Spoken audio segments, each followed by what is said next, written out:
Good afternoon, everyone. I, Rachit Bose, on behalf of the Department of Business Economics, Delhi University, welcome you to today's edition of Coffee with HR. Now, today's session is especially exciting as we explore careers, startups, people strategy, and the investment ecosystem. It is truly an honor to introduce our esteemed guest for today, Mr. Dipesh Jain. Sir brings with him rich and diverse experience across leading organizations such as Elevation Capital, Pesto Tech, FarEye, and Corner Office Advisors. Through these experiences, he has worked closely with founders, leadership teams, and high growth businesses, gaining deep insights into venture capital, startups, strategic advisory, and organizational growth. His journey beautifully blends people strategy with the startup and investment ecosystem, making today's discussion extremely valuable for all of us. Sir, we're delighted to have you with us today.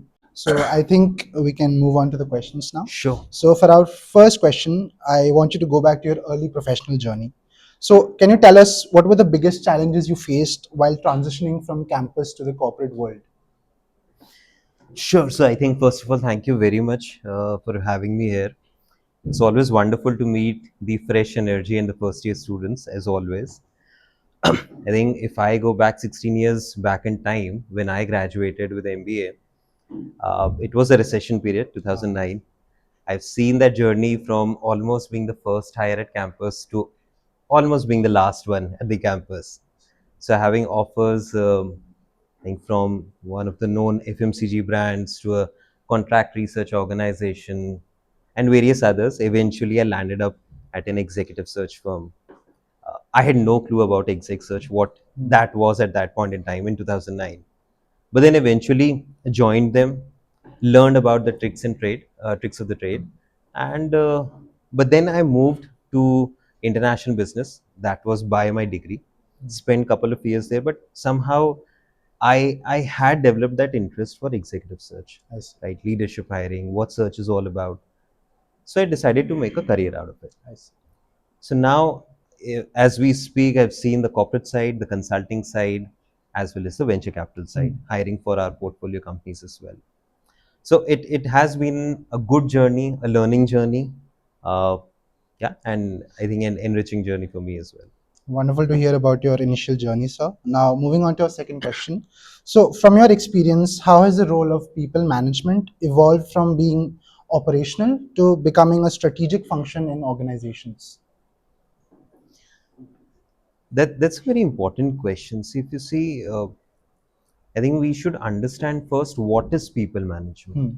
See, it's not only about managing a few members of the team.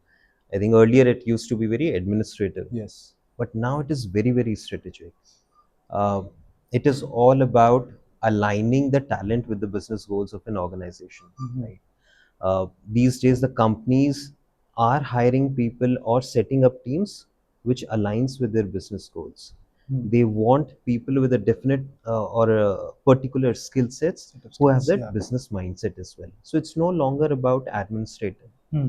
It is also about guiding the managers as well, that what is expected out of them, how they should feel that accountability, that the team under them looks up to them for their own growth, right? So they need to be developed. At the same time, they need to develop their own team as well. Of course. That's where it's a very, very strategic function. And if I talk about uh, the HRs or the talent acquisition folks, I think they are also no longer a support function. They are a part of that profit center. Everybody is looking at how can they align with these business goals. They should contribute to the business side. Yes. So it's a very, very strategic function these days. Yes. So thank you for your important perspective, sir. Now, moving on to some questions that can also help out the students. So from your perspective, what are some common mistakes that candidates usually make during interviews, and what helps them stand out during interviews? See, usual mistakes are they are not prepared, uh, underprepared. At times, people are over prepared, right? So, one, you need to know about the company for which you are interviewing. Know about the role, know about the interviewer, do a due diligence on them, thorough research. I mean, there are enough data available, enough sources for you guys to explore out. So do that. know for which role are you being interviewed while you guys will be starting your journey next year. So at least try and say or try and tell the interviewer how you can make that impact. Obviously it will be starting point for you, but then talk also see about the culture. See, interviewers are not going to see only your functional fitment, they also see your cultural Culture. fitment, Yeah. right? How you can gel within that culture is what you should see and what you should position yourself as to the interviewer. Sure. So I hope our students will take note of that advice. And since you spoke about culture, so now every organization has its own culture. So how can freshers quickly understand and adapt to a new work environment to build credibility and trust? What would you suggest for that, sir? So one, what you guys learn at your MBA school, be professional. How to position yourself or how to even, uh, you know, project yourself within an organization is very, very much important. Second, observe.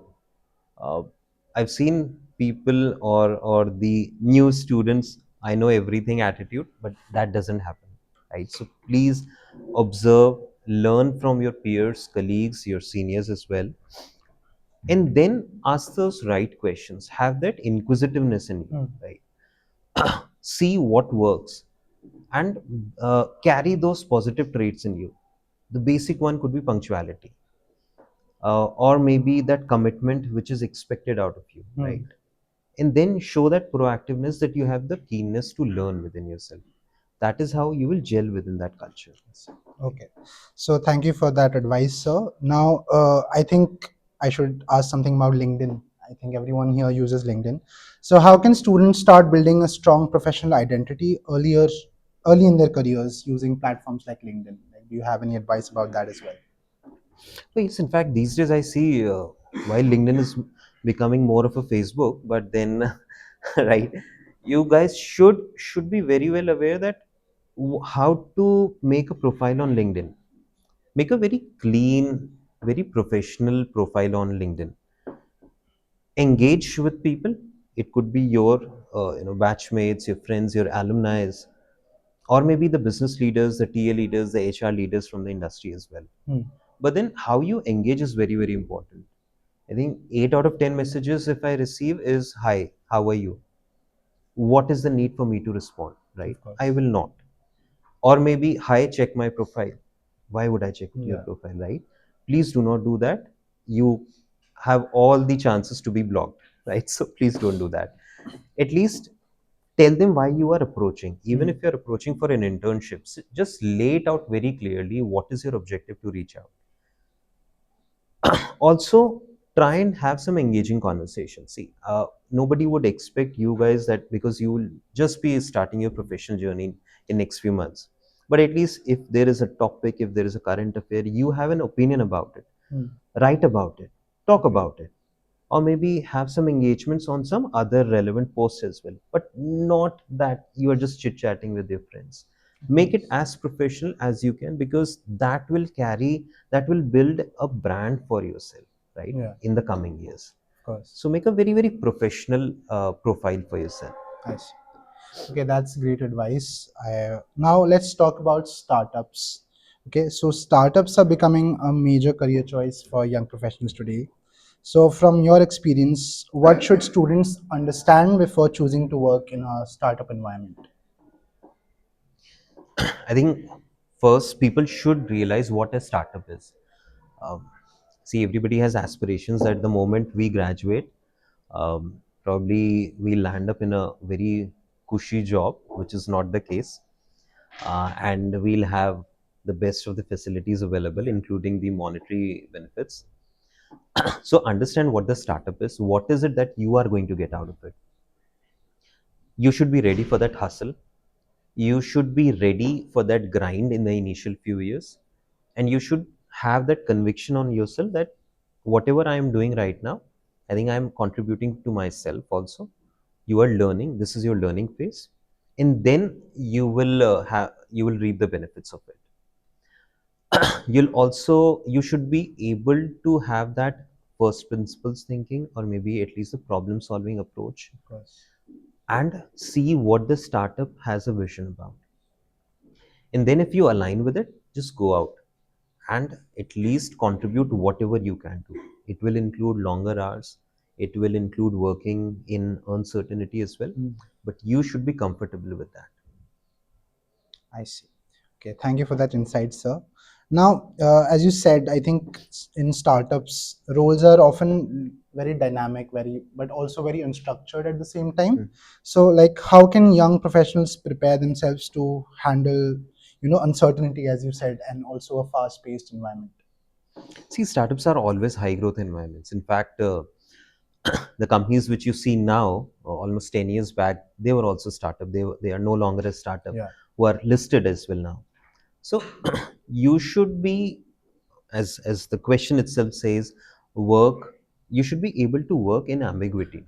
Now, how do you do that? See, first see what the problem statement is. Are you open to solve it?